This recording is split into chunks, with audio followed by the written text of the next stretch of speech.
Good evening, boys and girls. My name is Dr. Scott, and I am a member of the Clark County School District's instructional team.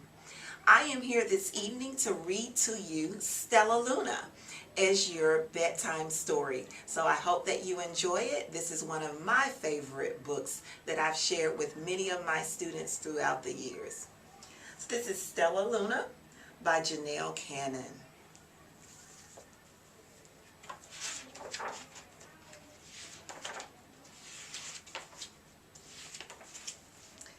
In a warm and sturdy forest far, far away, there once lived a mother fruit bat and her new baby.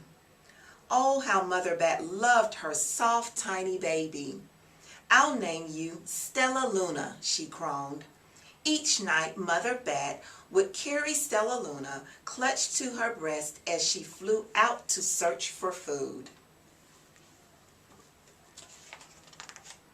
One night, as Mother Bat followed the heavy scent of ripe fruit, an owl spied her. On silent wings, the powerful bird swooped down upon the bats. Dodging and shrieking, Mother Bat tried to escape, but the owl struck again and again, knocking Stellaluna into the air. Her baby wings were as limp and useless as wet paper. Down, down she went, faster and faster, into the forest below. The dark, leafy tangle of branches caught Stellaluna as she fell. One twig was small enough for Stellaluna's tiny feet. Wrapping her wings around her, she clutched the tiny branch, trembling with cold and fear. "Mother!" Stellaluna squeaked. Where are you?" By daybreak, the baby bat could hold on no longer. Down, down again she dropped.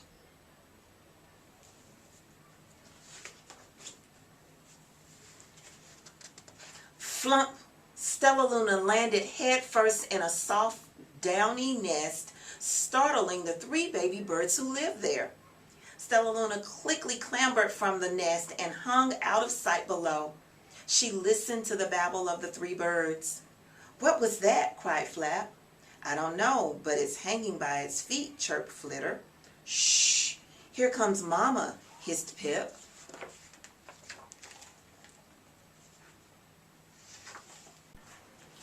Many, many times that day, Mama Bird flew away, always returning with food for her babies. Stellaluna was terribly hungry, but not for the crawly things Mama Bird brought. Finally, though, the little bat could bear it no longer. She climbed into the nest, closed her eyes, and opened her mouth. Plop! In dropped a big green grasshopper. Stellaluna learned to be like the birds. She stayed awake all day and slept at night. She ate bugs even though they tasted awful. Her bat ways were quickly disappearing, except for one thing. Stellaluna still liked to sleep hanging by her feet. Once when Mama was away, the curious baby birds decided to try it too. When Mama Bird came home, she saw 8 tiny feet gripping the edge of the nest. "Eek!" she cried. "Get back up here this instant. You're going to fall and break your necks." The birds clambered back into the nest, but Mama Bird stopped Stellaluna. "You are teaching my children to do bad things. I will not let you back into this nest unless you promise to obey all the rules of this house." Stellaluna promised. She ate bugs without making faces. She slept in the nest at night, and she didn't hang by her feet. Stellaluna behaved as a good bird should.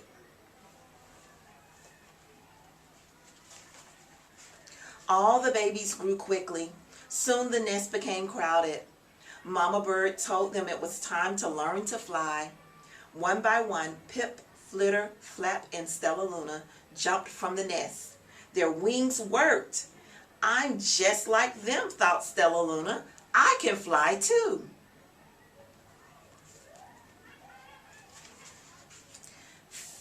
Pip, Flitter, and Flap landed gracefully on a branch. Stellaluna tried to do the same. How embarrassing.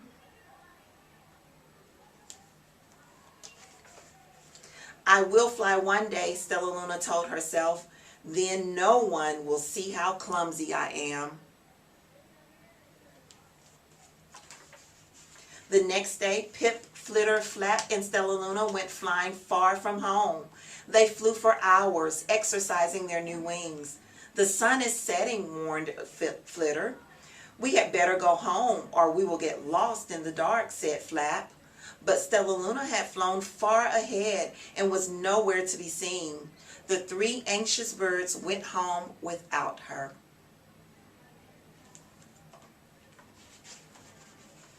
All alone, Stellaluna flew and flew until her wings ached and she dropped into a tree.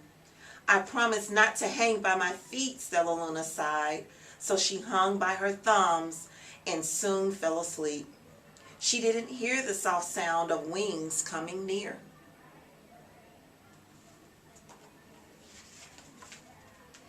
Hey, a loud voice said, why are you hanging upside down? Stellaluna's eyes opened wide. She saw a most peculiar face. I'm not upside down, you are, Stellaluna said. Oh, but you're a bat. Bats hang by their feet. You are hanging by your thumbs, so that makes you upside down, the creature said. I'm a bat. I am hanging by my feet. That makes me right side up. Stellaluna was confused. Mama Bird told me I was upside down. She said I was wrong. Wrong for a bird, maybe, but not for a bat.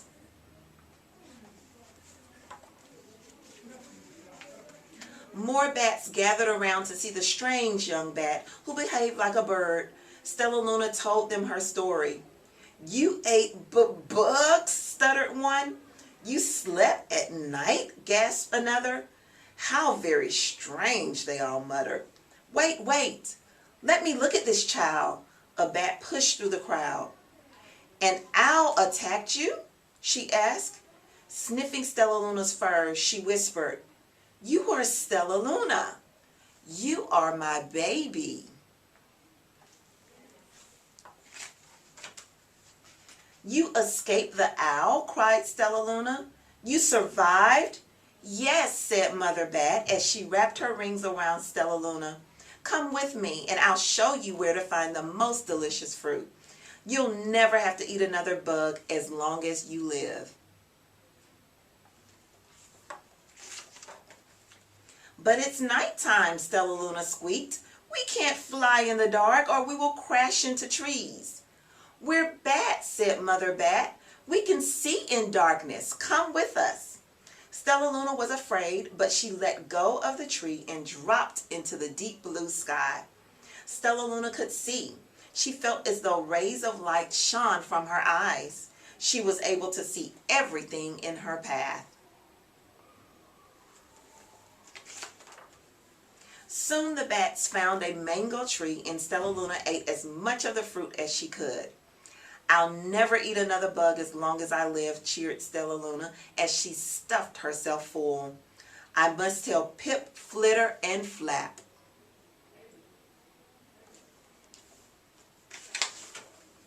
The next day, Stellaluna went to visit the birds.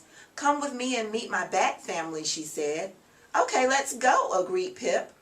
They hang by their feet and they fly at night and they eat the best food in the world, Stellaluna explained to the birds on the way. As the birds flew among the bats, Flap said, I feel upside down here. So the birds hung by their feet. Wait until dark, Stellaluna said excitedly. We will fly at night.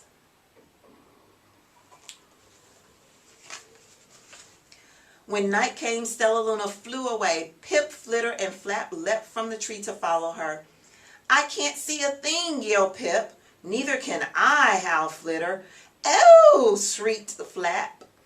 They're going to crash, gasped Stellaluna. I must rescue them. Stellaluna swooped again, grabbing her friends in the air. She lifted them to a tree and the birds grasped a branch. Stellaluna hung from the limb above them. "We're safe," said Stellaluna. Then she sighed. "I wish you could see in the dark too." "We wish you could land on your feet," Flitter replied. Pip and Flap nodded. They perched in silence for a long time. "How can we be so different and feel so much alike?" mused Flitter.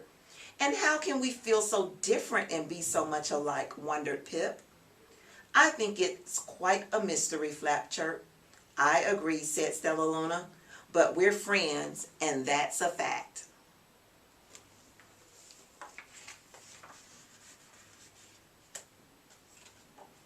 So boys and girls, I'm going to share a few bat notes with you. Of the nearly 4,000 species of mammals on Earth, almost 1/4 are bats, the only mammals capable of powered flight. The scientific name for bats is Chiroptera, hand wing, because the skeleton that supports the wings is composed of the animal's elongated finger bones. The majority of bats are classified as Microchiroptera, small hand wing. Nearly 800 varieties fill special niches in every climate around the world except the polar zones. The lifestyles and food preferences of Microchiroptera vary widely. Many eat insects while others catch fish, amphibians, and reptiles. Finally, there is the famous vampire, of which there are only 3 species ranging from Mexico to Argentina. The vampire's victims are mostly domestic cattle and native mammals and birds. The other 170 or so species of bats are the fruit bats, otherwise known as the Megachiroptera or large hand wing. As their name implies, they are the largest bats, some types boasting wingspans of 6 feet. Fruit bats generally have long muzzles, large eyes, pointy ears, and furry bodies, which are why they are often called flying foxes. Unlike the Microchiroptera, who travel by echolocation, fruit bats depend on their keen vision and sense of smell to navigate. They live in tropical and subtropical climates that provide year-round supplies of their favorite fruit, flowers, and nectar. Some fruit bats, as they forage for nectar, are responsible for pollination of many types of night-blooming trees and plants. Others eat whole fruits, seeds, and all, and distribute the seeds over the forest floor in their droppings. Regeneration of tropical forests depends greatly on bats. So boys and girls, I hope that you enjoyed this reading of Stellaluna. And don't forget to listen to the recording twice so that you can be prepared to take the AR test later. Have a great evening and good night.